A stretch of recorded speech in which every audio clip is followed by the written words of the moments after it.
All right. Right, welcome to the Boogaloo podcast. I'm your host, essentially, Matthew Trask, admin of LEGO Star Wars 2 Electric Boogaloo on Facebook, and I'm joined by Garrett and Jay. Jay from RichboyJhae, almost got them messed up, and Garrett. Are you Garrett's Bricks, or are you just Garrett? You can just call me Garrett.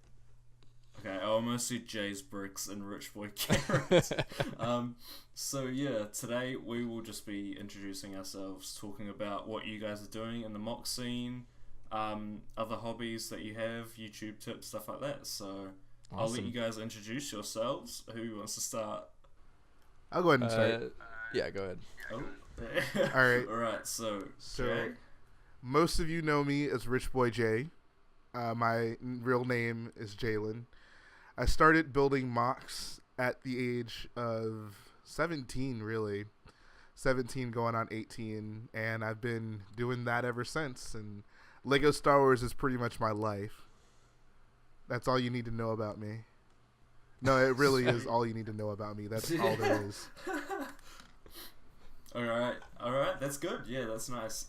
Garrett, how about yourself? You introduce yourself, man. All right, yeah, I'm Garrett from also kind of from the RichboyJhae YouTube channel. Haven't really branched out on my own as of yet, but yeah, I've really only started building mocks really about, I guess, last year when I collaborated with Jalen for the first time, and it's just been kind of snowballing ever since. But been a Lego and Star Wars fan since before I can even remember. It's just always been a part of my life. But I'm really happy that it's that mock making I've kind of discovered it. So I love it. Yeah, that's exactly the same with a lot of us. I think we got into it. We can't remember when we did, but yeah, no, that's good. I'll just quickly introduce myself. I'm Matthew.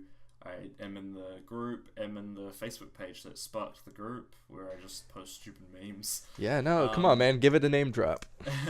Lego Star Wars 2 Core. Hey. We're all big fans here. I started that in January of 2016, and then it's just been not really going up from there because I don't post much, but I need to. But with uni starting and everything, it's gonna be a bit hard. But yeah, I got into Star Wars when I was about 4 or 5. Started collecting Lego when I was about 7, thanks to my parents. And then yeah, it's just all gone from there. I don't have my Lego with me right now because I've moved out, sadly. But that's tragic. Yeah, no. Yeah.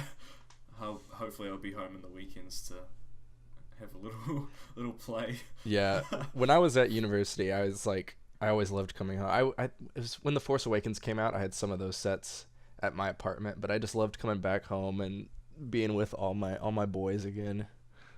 Yeah, I remember when those sets came out, I had the first sets I got were the Falcon and I think Kylo Ren's command shuttle, and I was so just fascinated by the fact that there were new Lego sets out for a new Star Wars movie that I purposefully spaced out the Falcon build, so I built a bag a day for a week just to get the most out of it and be introduced to new figures over the course of a week. So it was a very special time.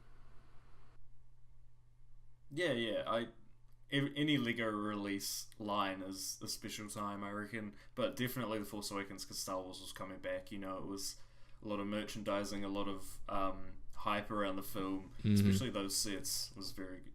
I think it was a really good line, personally. Yeah, no, I absolutely agree.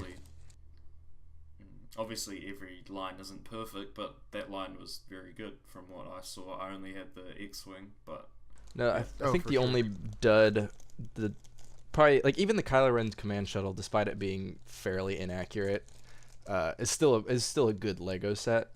And even the First Order Snowspeeder being something that was in the movie for about half a second is still a good Lego set.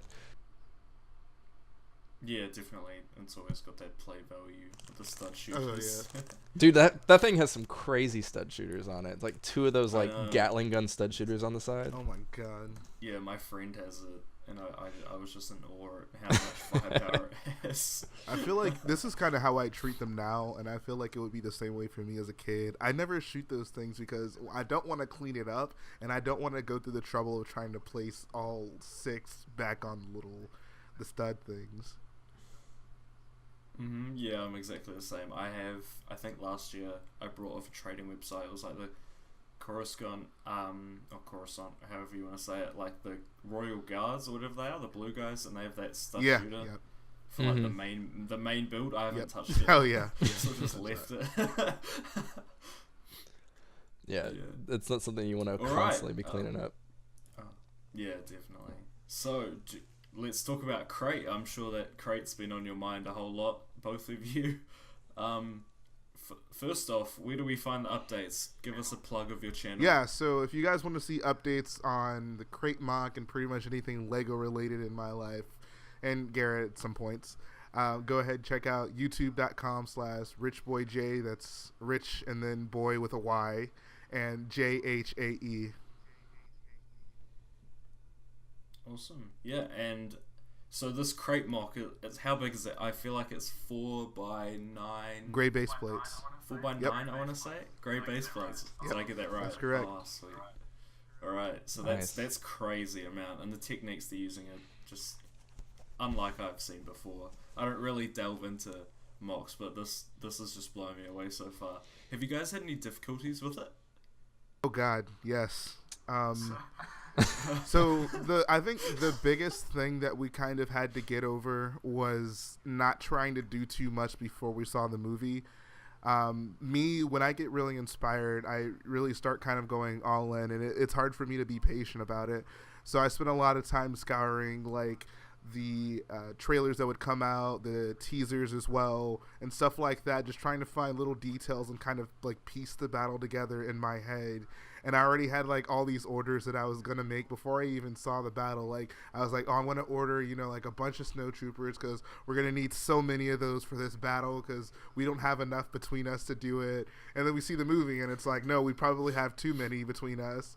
So I really had to kind of learn to just be a little bit patient and see the movie and see it again to really understand everything that we would need to go into these mocks, because I'm sure anyone who knows what we do, we take a lot of pride in being as accurate as possible, and that comes at a cost of being able to just kind of jump into a mock. Like, we really do take a lot of time to sit down, trade thoughts between each other, and prepare and make sure everything is as it should be. Yeah, no, definitely. Patience is key. Like you said, it's always good to wait and see what happens, especially with pre-release trailers and all that. But yeah. Yeah.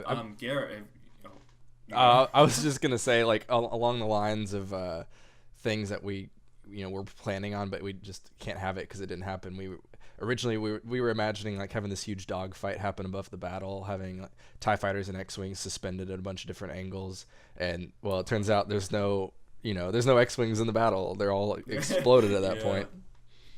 Yeah, I was gonna say, Garrett, did you have any difficulties? But I sort of guess that covers it, really, unless you have any personalized. Well, I mean, the mock in general, it's like, I'm working on Kylo Ren's shuttle, and it's a tough build. I've never built anything on that scale before, so kind of going at my pace is very slow going, and I've started over a couple of times because it's just not perfect.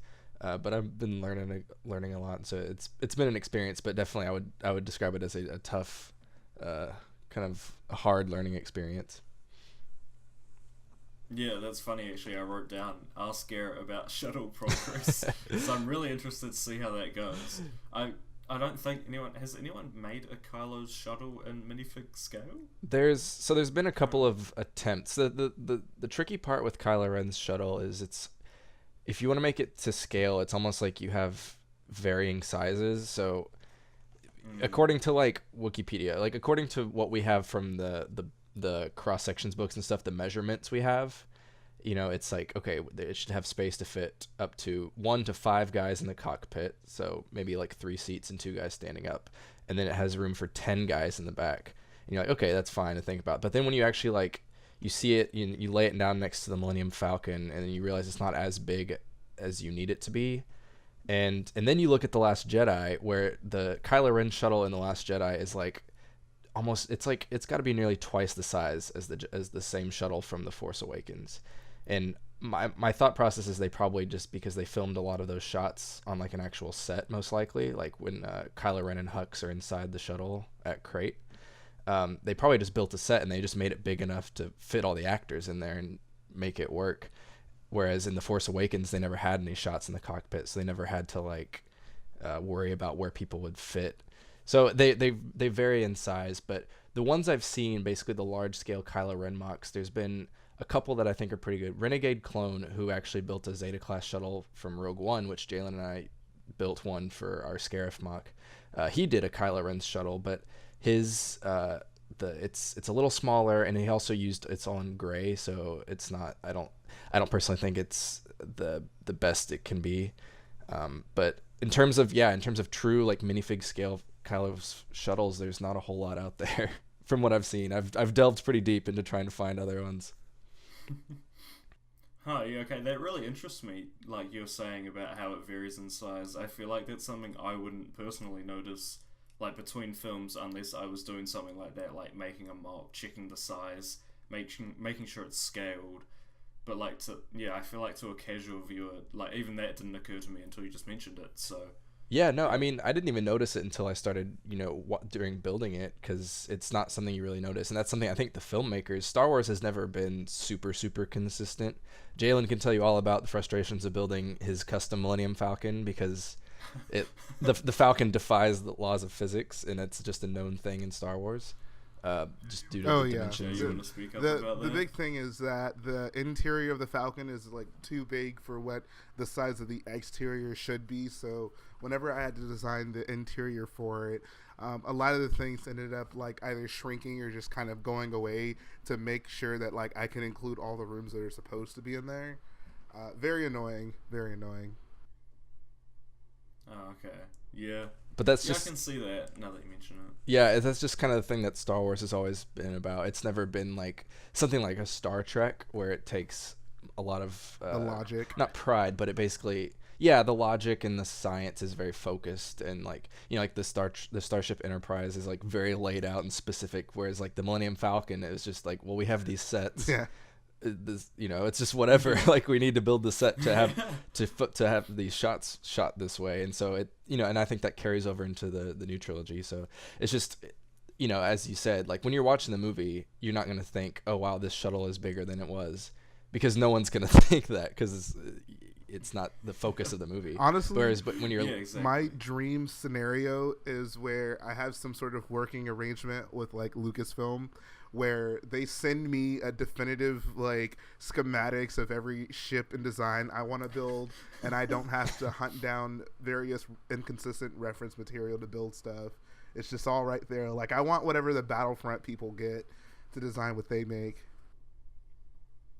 Yeah, they must get crazy, and especially since they go to the places that they shot them, and they go like scan the props and all that. Oh yeah, it's the dream. Yeah. All right. Last thing about Crate. Are there any techniques you've learned when you were building it, or come up with, or got inspired by, or anything like that? I would say the first thing that we kind of had to do that I hadn't done before was the like kind of rock layering along the sides. Like, use a lot of the same kind of type of slope, or actually maybe two basic types of slopes: the cheese slopes and the 45-degree slopes, or a 1x2 as most people might know it by.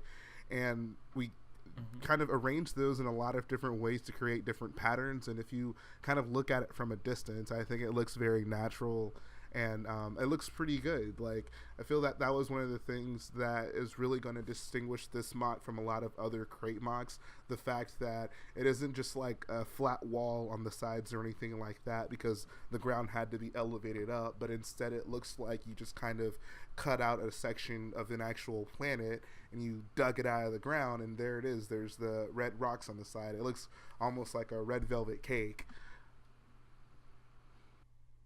Oh yeah, no, I definitely agree. It easily distinguishes it from everything else. It looks like you sort of just cut a piece out of Crate itself and lifted it. I loved it. The first time I saw it, I thought I was just just another one of those things that really makes the mock for me so far. Yeah, it's like a big piece of cake. Yeah, exactly. If you guys ever see teeth marks in my mock, you know why. What are you, GarrettBricks or something? Oh god. Oh yeah. Are you referencing the Instagram post he did? Yeah. Saying, oh, this looks so good. I just want to take a bite out of it. What was that Very about? topical. Very. I'm always up on my my YouTube Lego personality memes. There you go. All right. Did you guys want to talk about the Toy Fair in New York? What did you think about that? Anything that you came away from that with, or the photos that were released? I guess we kind of got into a little bit of this on Lego Star Wars Talk. We were pretty much in agreement that like all the sets that they showed, pretty exciting. Like we're both excited for the Battle Pack, both excited for the Yoda's Hut set, and it was pretty interesting that they, showed off what that front piece of the Falcon is actually for. It's an escape pod, which it makes me wonder then, like, the escape pod that Rey uses is obviously not that one. So, like, is that just, like, an extra escape pod, like a more luxurious escape pod? Like, it makes me kind of ponder more and more what the purpose of that is for. But overall, for me, I don't want to speak for Garrett on this part, but I was kind of underwhelmed by it. Like, I find it interesting that they have a whole wave of Han Solo sets coming out, but they choose to only show one of them at the Toy Fair.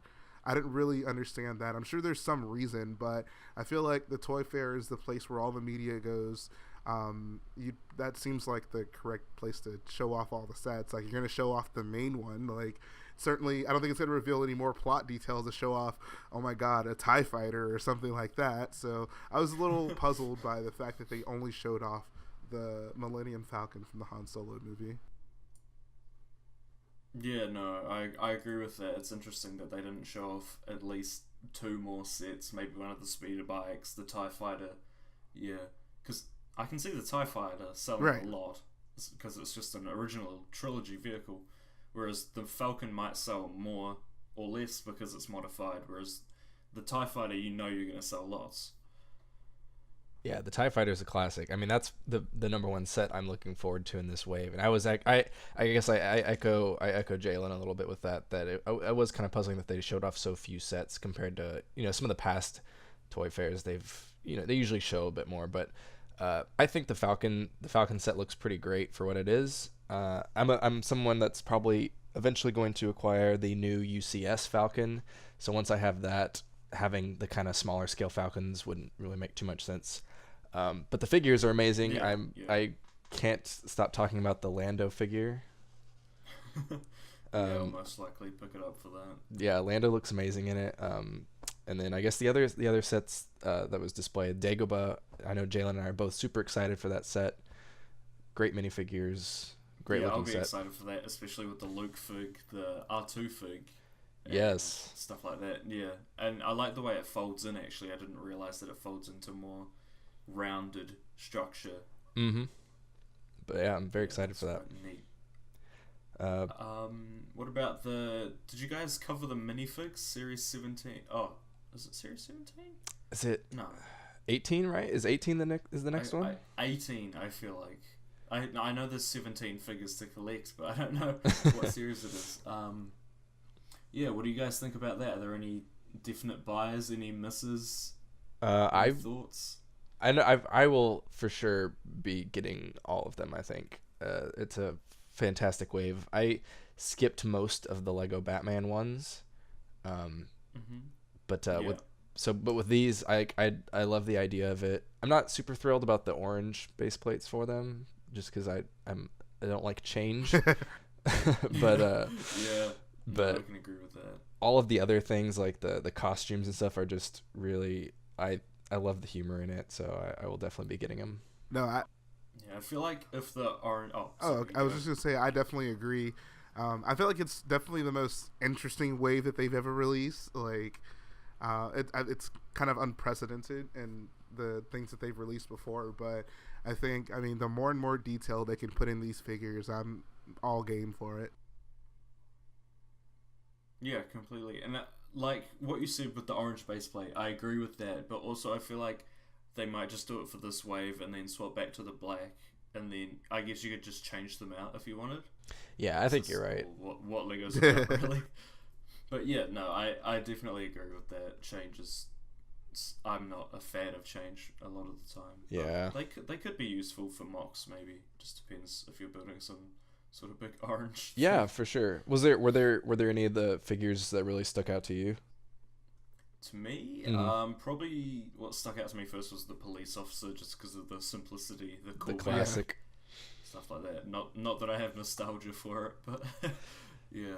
I think when I saw the leaks of the figures, I saw the 2 brick people. So those would be quite cool. It would be interesting to see what's on the back of them, if they're like anti-studs or if they're just flat. Yeah, no, I didn't even think about that.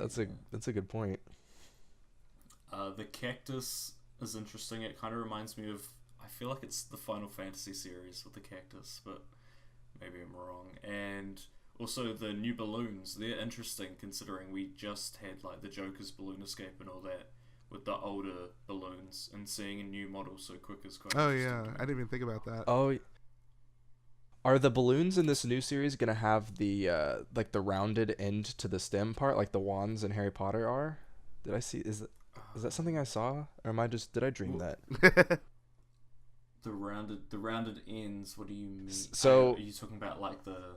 Okay, so I guess if you guys haven't seen this, I saw a picture. It was basically a close up of one of the new Harry Potter sets, and basically so they're doing a new mold for the wands, and basically at the at the bottom of the wand is like a rounded, it's like a rounded circle, like a sphere, I guess. Yeah, it's and like it's meant to fit into a minifigure hand. Piece that has where you can sit it on a stud, and then the top it's a stick, but it's not flat. It's like like a dome, a small dome. Oh, okay. Yeah, and it's basically that the minifigure can hold it pointing outwards. You know, like it would be instead of instead of holding it straight up, they're pointing it forward like you would with a wand. And I can't remember. I think I might have seen it on Reddit. Someone pointed out that the balloons were having that thing too. The balloons, I feel like they're like a little what do you call that? Sort of like a wand, but they curve like a 45-degree angle, so the minifig can put their hand down to the ground and then they stick up. Okay. I think that's what I've seen, but I could be wrong. Yeah, I'm probably completely wrong, but I'm not wrong about the Harry Potter ones. That is something I did for sure. Those ones look great. Speaking of Harry Potter, what do you guys think about Hogwarts? I think it's a really nice looking set. I'm not a Harry Potter fan by any means, but I can always appreciate a decent looking Lego set. And I feel like the demand is clearly there. There've been so many people who ask about, Harry Potter and, why are there no Harry Potter sets? And I mean, I think it totally makes sense that they're finally re-releasing a wave of sets, and they definitely started off strong, showing off that beautiful looking Hogwarts. Yeah, it's definitely a beautiful set. I haven't watched Harry Potter in years. I used to be a huge fan, but not really. But surely the demand is there. There's a huge fan base for that, and I love the figures. I love the design of the set. Yeah. The figures, especially the new molds. Definitely, the figures are awesome. It's always nice getting a new line that's gonna have a lot of good flesh toned minifigures. Right. Especially non-Caucasian tone. It's always nice getting more just various flesh tones, when we usually are limited to what we get from Star Wars. We'll occasionally get lucky with when we get Jurassic World comes out and they have a bunch of new unique flesh toned heads. Yeah. So Harry Potter will be nice for that. Yeah, that'll be good.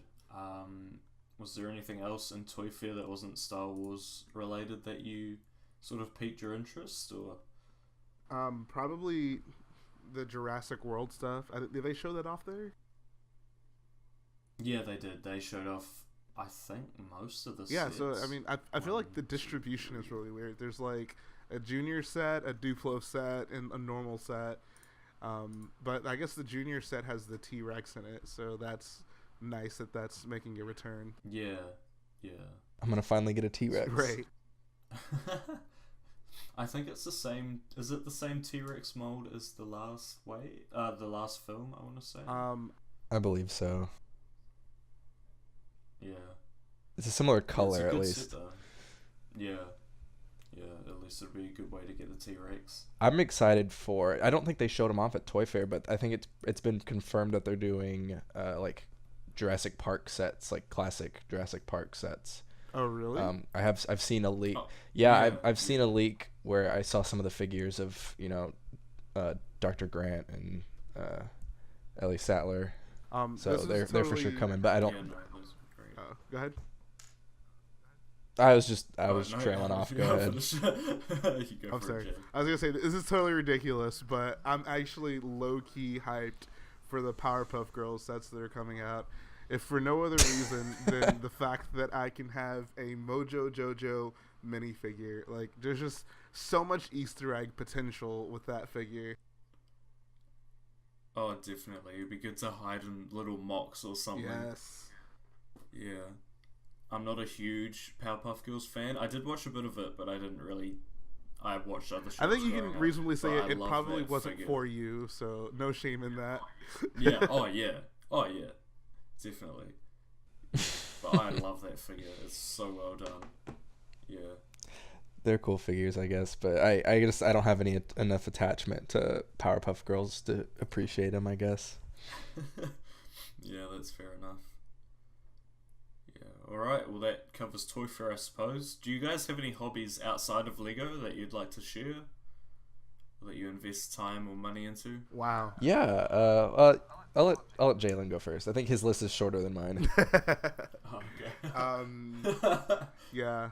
Honestly, like, things that I actually put money into, like, I collect some Black Series figures, so I have maybe like 40 or 50 or so of them.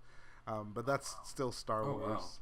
As far as things that are not really Star Wars related, can't really say so at the moment. I think younger Jalen may have had another answer for you, but I've become more of a simple man, and more of my attention gets drawn in by the Lego Star Wars.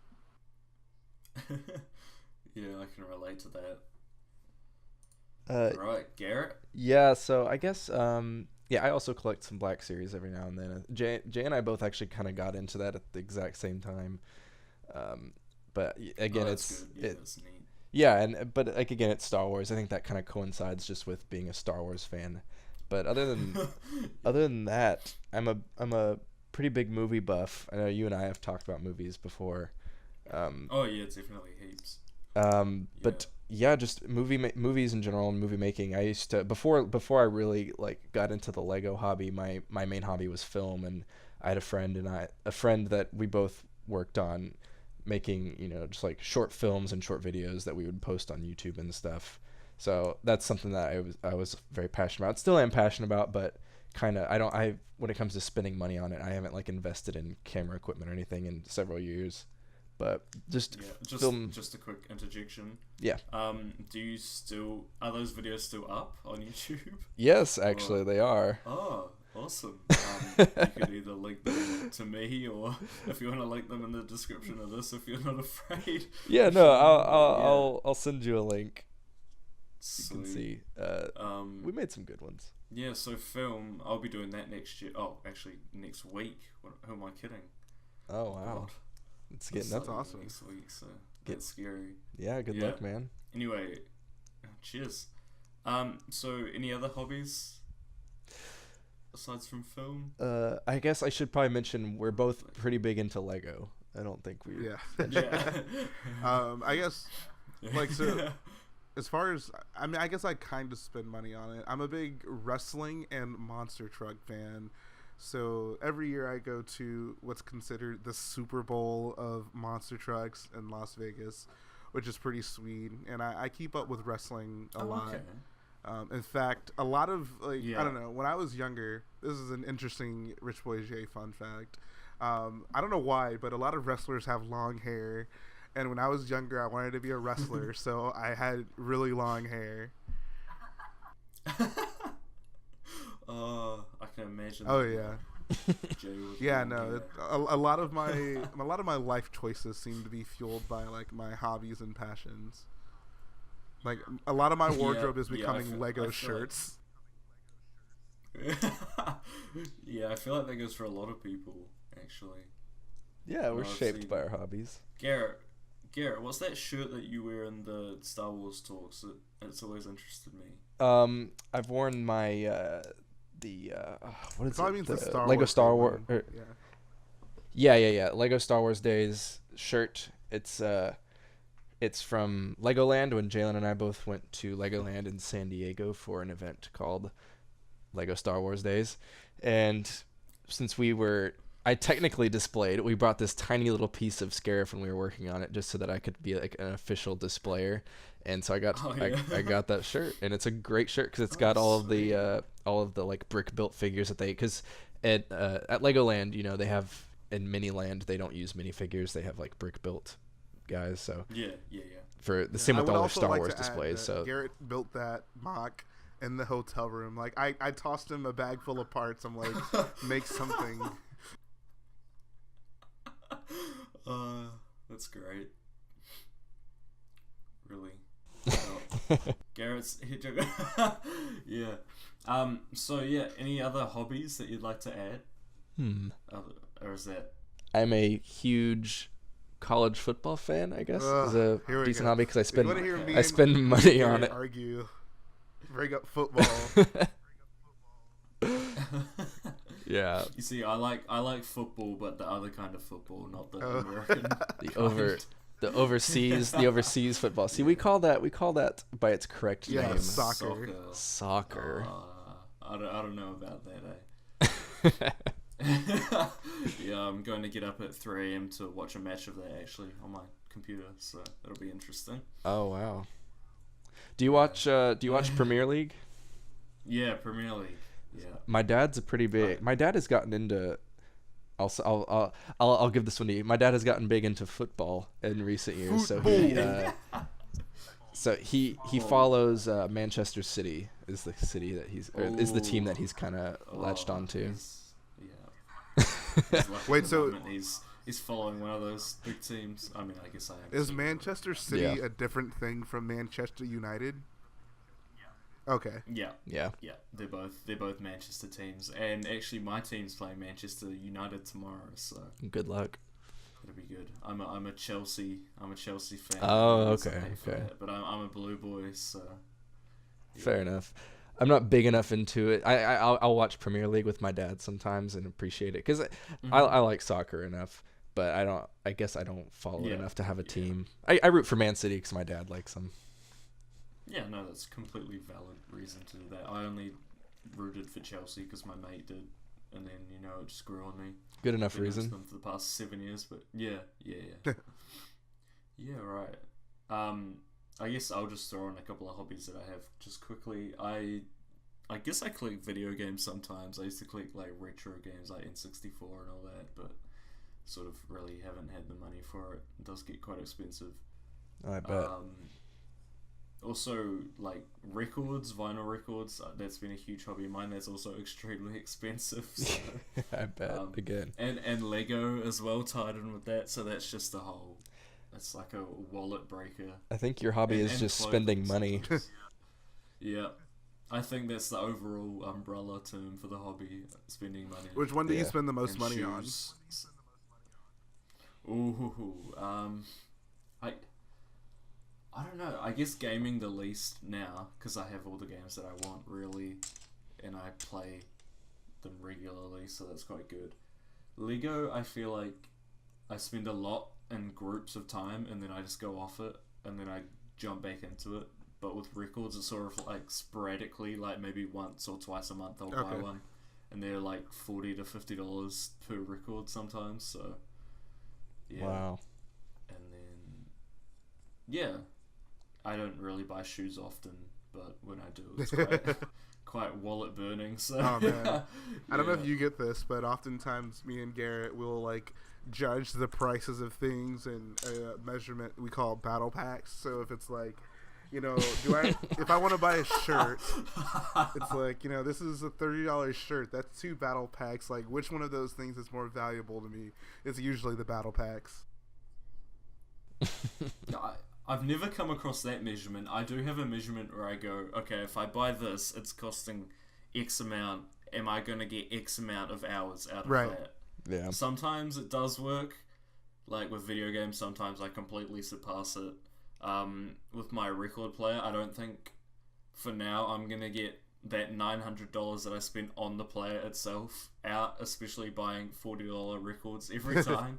So sometimes it works, sometimes it doesn't. But you know, I think shoes, you wear them a lot, so like 8 hours a day if you're out. So I think they all add up. Lego, I guess I just look at it most of the time, but it does fill up the room, makes it look nice. So yeah, it's a decoration. Yeah, I can see that battle pack thing though, especially when you're trying to army build, which I haven't done yet. But yeah, we're always army building.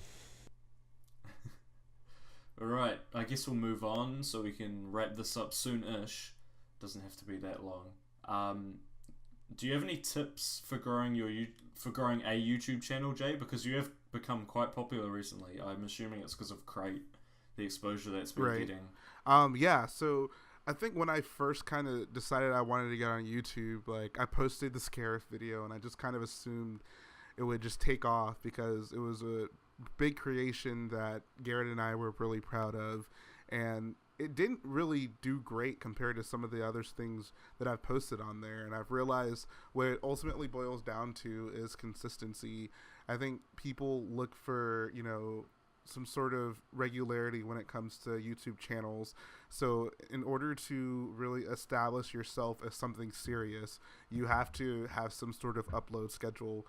It can be, you know, once a week, once a day, twice a week, but it should be something that people can depend on, because I think people check YouTube like they check Facebook, like they check Instagram.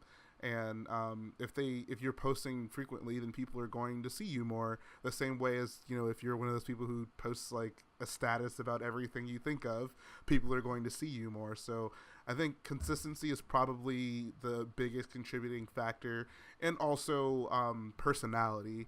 I think people can become really lost in just trying to like convey information across a video, and they can just stoically describe something that they've built.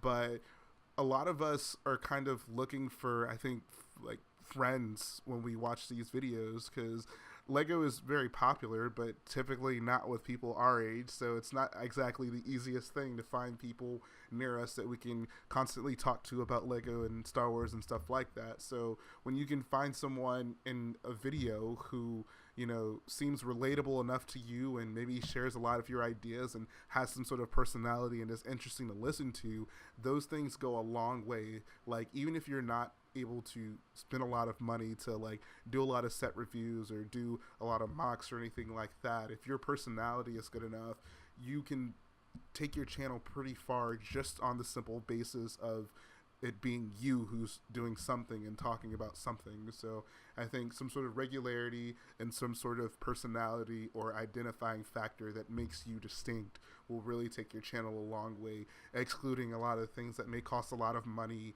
like paying hot girls to kiss you or getting a tank or something. So yeah. No, I really appreciate that advice. Yeah, with the first one, like you said, people check YouTube like they check Instagram or Facebook.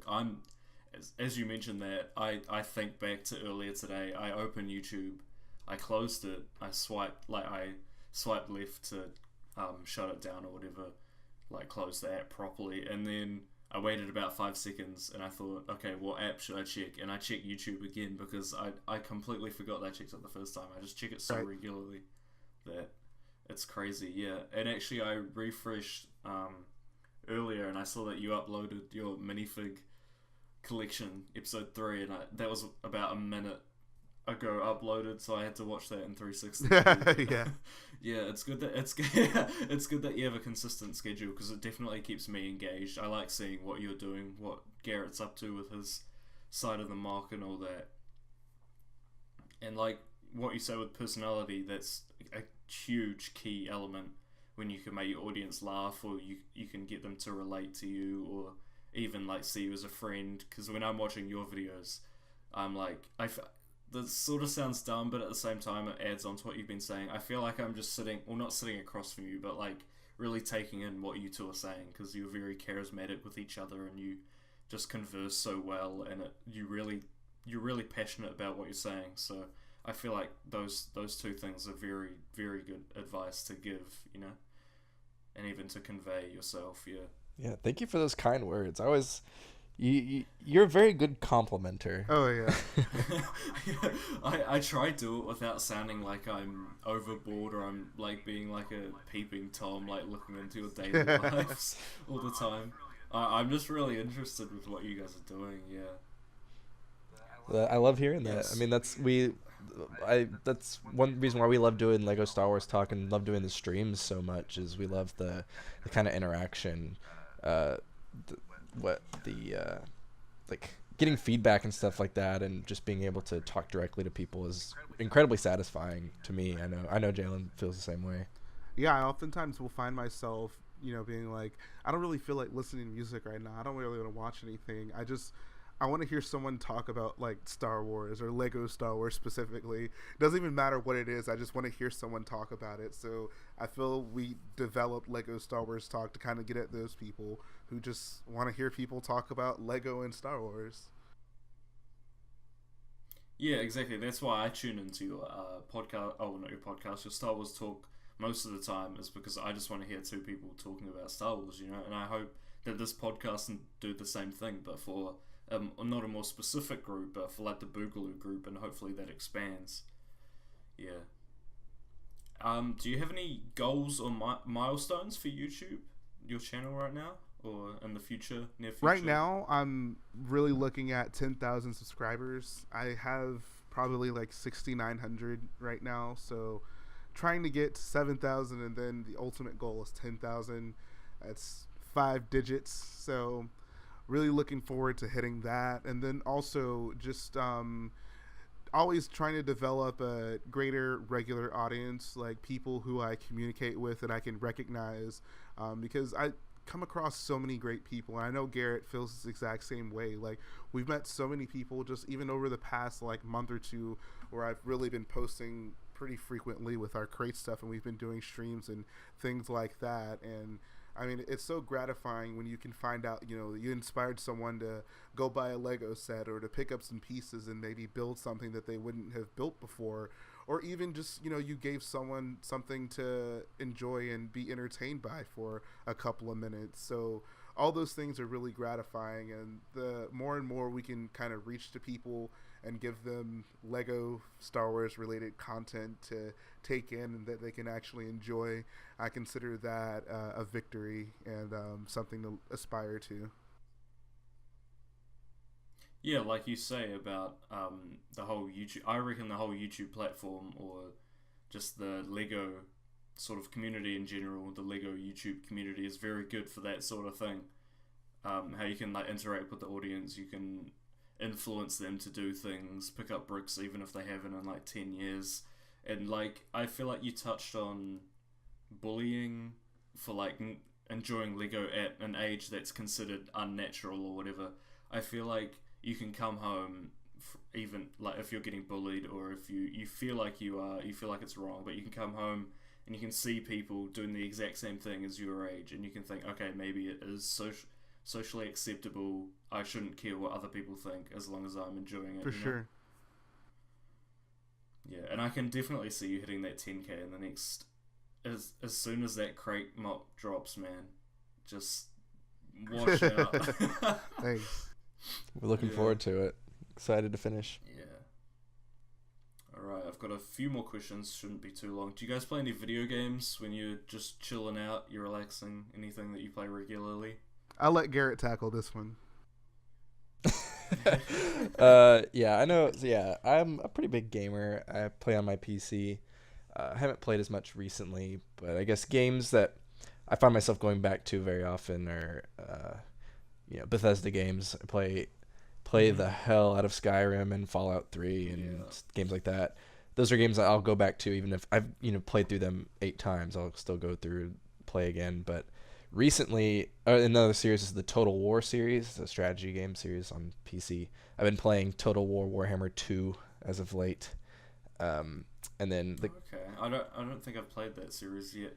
You enjoy it? It's obviously you enjoy it, but one of my favorite game series ever. I love strategy games and I love history. Like, I meant the current Total War game is a Warhammer game, which is obviously not history, but in the past they always would take like a historical time period. Like my favorite one was Rome Total War. It was just, you build the Roman Empire, which is awesome as a history buff like myself. But yeah, great series. The game I've been playing at the moment is Breath of the Wild. My brother got a Nintendo Switch, so I've been playing his whenever he's not, and Breath of the Wild is an absolutely stunning game. If I played it last year, I would call it my game of the year for sure. Yeah, no, I agree with that. I didn't actually I still haven't put much time into Breath of the Wild, and I know I should, but every time I turn it on, I don't know, something about me just tells me to go back to Odyssey or something, which I've really been enjoying. Oh yeah, Odyssey is another great game. Yeah, I've almost 100% completed it. I just got some more moons to do. That's absurd. It's a lot of moons. What else have I been playing? I've been playing Rainbow Six Siege, which is a pretty good, sort of competitive 5v5 shooter. I enjoy it. Yeah, really good. I've heard good things. Yeah, and I've been playing Slay the Spire, which is like a card deck building roguelike sort of thing. Okay, it's early access, but I think it's okay. I was just you guys were talking about that in the chat the other day, or I guess earlier today, and I was like so confused. I was like, what is this? It sounded so familiar, but okay, it's a card, like a deck building game. Yeah. Okay. Yeah. I'm really enjoying it. It's very polished for being in early access, which I don't think you see a lot of these days. I think they've sharpened up on that a bit at Valve or whoever looks over the games that are being put on what it used to be Greenlight. I don't know what they call it now. Yeah, I think it's early access. I think they had to rebrand it after so much crap got put on there. But I think it's just the umbrella of early access. Yeah. Yeah. I'll have to check it out. I guess my favorite game series would be Metal Gear Solid. It's a shame to see where the series has gone. I haven't tried Survive that much, but I don't think it looks that great. I haven't been hearing great things. Yeah. Actually, I'm curious. So you, as a Metal Gear fan, like, I guess you haven't played it yet, but what do you think of Metal Gear Survive? It seems like such a. I have played the beta. Actually, Survive sort of inspired me to build my PC right now, because my friend was like, "Oh, it might be good," and I was like, "Yeah, it might be good. I hope it's good, because it's on the Fox engine. It's pretty much the same team except Kojima, which is a bit of a shame, obviously, but that's been talked about to death. I played the beta, yeah, and I didn't really enjoy it. I think because I played Metal Gear Solid 5 on Xbox One. I actually brought the collector's edition, which cost me a shitload of money. Yeah, and so I got used to playing it on the console, and then I built my PC and I brought Metal Gear Solid 5 on PC, and I never really got into it because I wasn't used to the controls. And see, I spent a lot of my time speedrunning Ground Zeroes on Xbox One as well, so I had the controls nailed. But yeah, so I tried Survive, and I couldn't really get into it. The beta was last week, I think, and there's a whole lot of issues like the stamina and the health and stuff running out. They just run out so quick that you don't have time to really do much. Zombies, again, a fad that's sort of died out, I guess. I don't wanna say that to offend people, but no, you're absolutely right. Yeah, I don't know how I feel about it. Yeah, I've never been a huge Metal Gear Solid fan, but just from what I've heard from kind of other people that have been fans for a long time are kind of not super excited with this kind of direction. Yes, I absolutely love Metal Gear Solid. I've played 3 countless times. My favorite game. I love the story, but yeah, I guess I'll just have to watch the story online or something, sadly. But yeah, don't really want to invest time into it. Cool. Especially if it seems that grindy. All right, last question. Do you guys have any early, premature sort of episode 9 predictions that you'd like to share with the Boogaloo?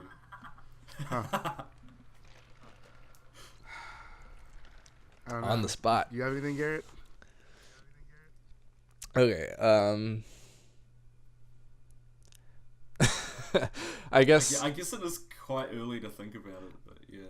I have been thinking. Okay, so I'll push. I made a prediction for episode 8 that the Falcon would crash, that didn't happen. So I'm just gonna push that onto episode 9. So You're gonna push that. All right. Okay, so the Falcon will crash. That's my one of my predictions.